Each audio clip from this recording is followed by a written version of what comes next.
So we're just going to go through a second example here, kind of a business game. I'm going to go through the concepts a little bit quicker since we've already analyzed this through a prisoner's dilemma game. It's just to kind of go through this procedure one more time. So the different questions that you might encounter when it comes to game theory is one, do we have a dominant strategy? Does any of the two have a dominant strategy? The answer may be no, but in this context here, let's see. So assuming that I'm firm 1. So I am firm 1. I'm this guy here. So once again, as I mentioned before, the payoffs on the left are the only ones that apply. So I could potentially scratch these one out and only look at the payoffs on the left. So I am firm 1. What would I do? Okay. So if firm 2 chooses LQ, which here stands for a large output or a low price we could think of. So for a gas station, large output is a much lower price, like a discount price to try to get a lot of sales.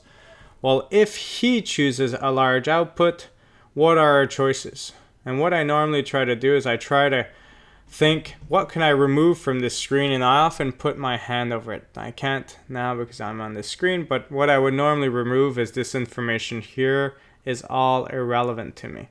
The only thing that's relevant to me is this 40 and this 30 based on my choice of large quantity or small quantity.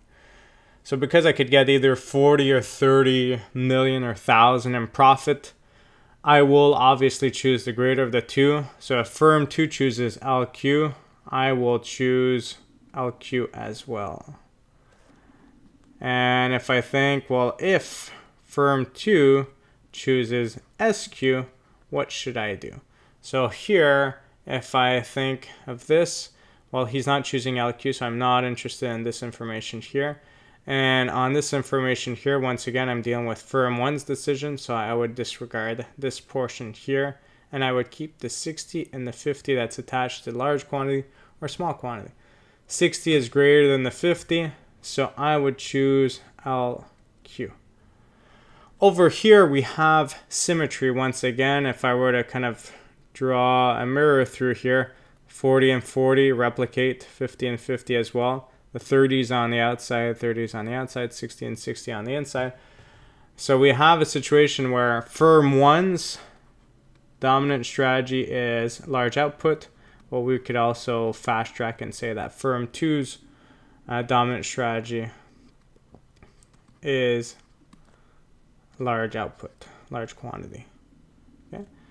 And I could say, well, do we have a Nash equilibrium? You could go through all of these 4 individually and ask yourself the question. But if you think of the kind of quick and dirty way of seeing if you have a Nash equilibrium that was explained in the previous video, well, if they both play their dominant strategy, then there is a Nash equilibrium, and that's what it is. That's the only one there is. So here we would say yes, and it's where player 1 and player 2 choose large quantity. So that's player 1, player 2.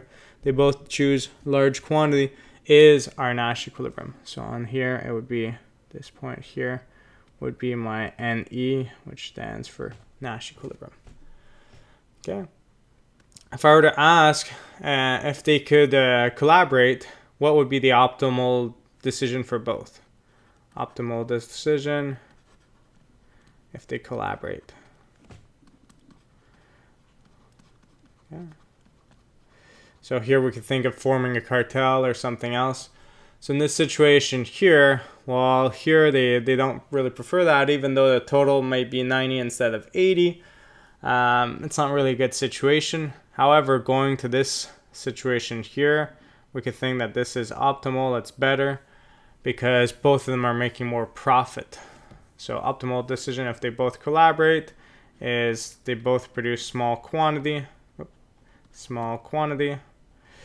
and they get more profit. So 40-40 goes to 50-50.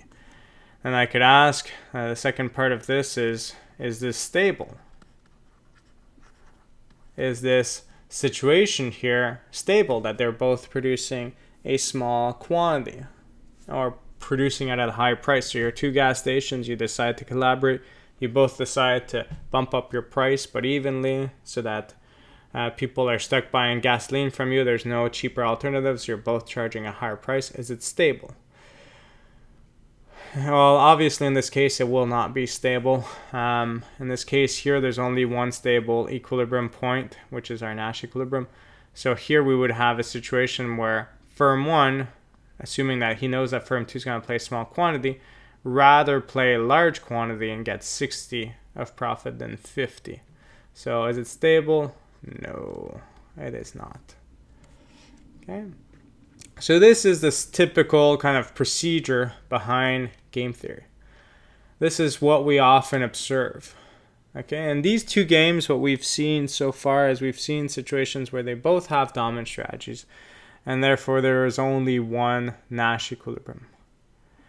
In practice, you might have more complex games where you have more than one Nash equilibrium, where your things just kind of keep on spinning around. There's no equilibrium situation, and there is no dominant strategy. If you were to try to represent a game of rock, paper, scissors, so both individuals have 3 different choices that they can make, that choice is heavily dependent on how the other person plays, and it's just going to keep spinning around. There's not one choice that both will make that you don't have an incentive to change. If you're both playing rock, one of the two has an incentive to play paper, assuming that he thinks the other person's still going to play rock. So a lot of games can be represented using game theory, and it's a super interesting subject, but sadly in this class we only cover the basics of it. And if you're interested in game theory, well, you'd have to do the intermediate level economics class. You'll see a bit more there. And then that's a prerequisite for a course I offer, which is game theory, which is a third year kind of course, which requires intermediate microeconomics. And the whole course is on applications of game theory, and it's quite interesting. Okay. So this is the situation that we have. The only other thing that we could kind of discuss quickly here is what I highlighted in this slide. Over here.